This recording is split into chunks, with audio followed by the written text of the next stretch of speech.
Chapter 30. Heisenberg. Betraying nothing of his growing anxiety, Sikatika's so-called fourth-generation Shebot just waited patiently until the doctor had finally vacated the clinic. Now that he was completely alone, he made his way eagerly into the chemistry lab, standing pensively in the center of the room. A historical mirror image of Zethusela appeared out of nowhere, and the Z-bot waved a hand in front of the image's face, as if to reassure himself it was only a projection. He stood transfixed by his old image as he continued to stare with a morbid kind of fascination. Was this machine really still him, or did he reside on that shelf in a jar, or at least what they managed to scrape off the floor anyway? It was said that the eyes were a window to the soul, but as he touched a hand to his face, all he could feel were a set of high-tech optical receivers. "I'm telling you, it's still me." The scientist tried to reassure himself doubtfully. Different, but still same, but somehow still different. All right, what exactly was the problem here? In a moment of blinding revelation, he suddenly realized what was bothering him and quickly got to work. Clamping one of his hands around an optical receiver, he began to squeeze tightly until he heard a small confirmation chirp. He then swiftly rotated the device like an ultra-high precision combination lock until the unit finally chirped again. With a mild sense of relief, the Z-bot carefully pulled the device away from its housing. After removing two more of his eyes, he somewhat pensively updated the image such that it now reflected his true mechanical form. Zethusela took another long, hard look at his reflection. Much better. He thought to himself with a perplexing sense of relief. At least now, if he squinted enough, he could recognize the face looking back at him. Well, sort of, anyway. Allowing the image to blink out of existence, the Z-bot lifted a hand and examined it very closely. After a few seconds, it started to shake badly. "I can't believe this is happening to me," he thought to himself with utter dismay. He grabbed hold of his wrist in frustration, abruptly forcing his hand back to stillness, before releasing it with a disconsolate shake of his head.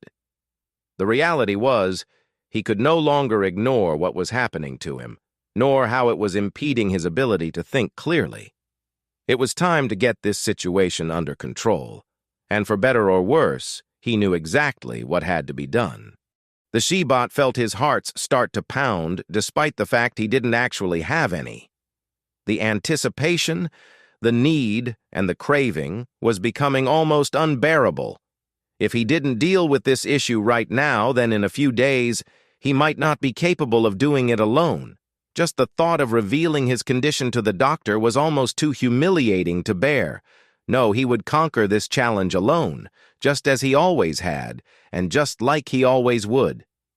The scientist wasted no time as he raced his way around the lab, retrieving several canisters of varying shapes and sizes, placing them all onto a pristine white counter.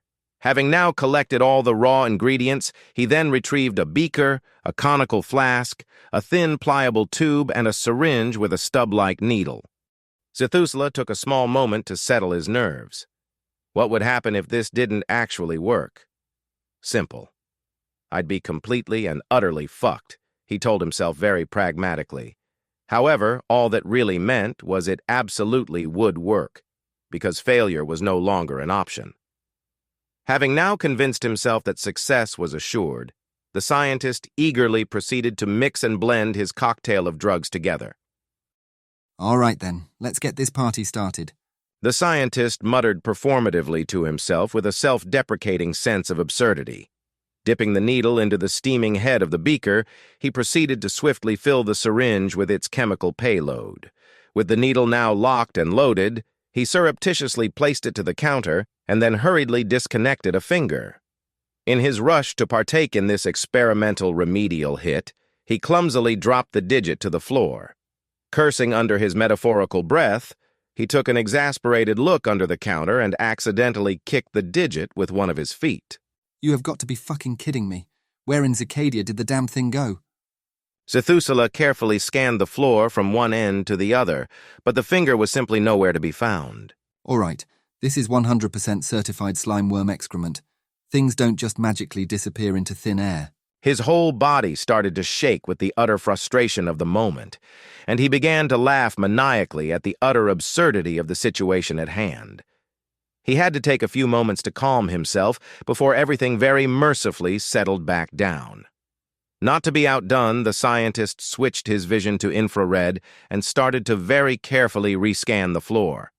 The finger would surely have no other choice now but to reveal itself via its residual heat differential. Well, by the shadow of Aclades, where in Zicadia could it have gone? All right then, have it your way. No more Mr. Nice Guy.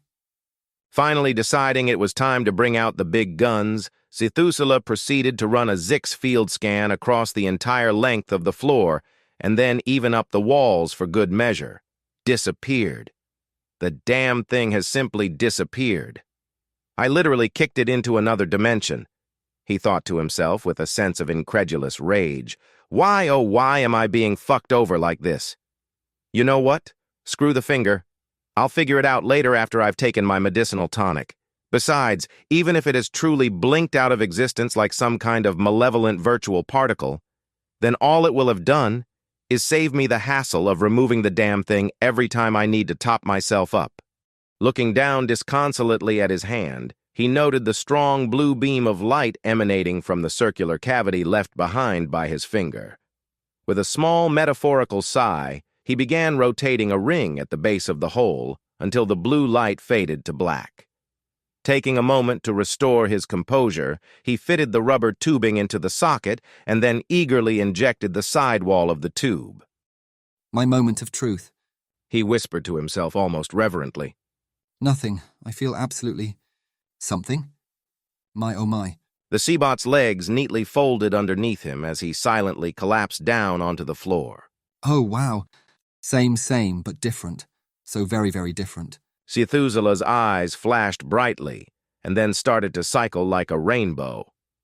Nothing else happened for a few minutes, but then the joints on two of his legs spontaneously inverted, and the Zybot began to list awkwardly to one side. A clear, pristine fluid started to slowly drizzle from one of the empty sockets. This is where God lives, the scientist whispered reverently to himself, just moments before his eyes went black.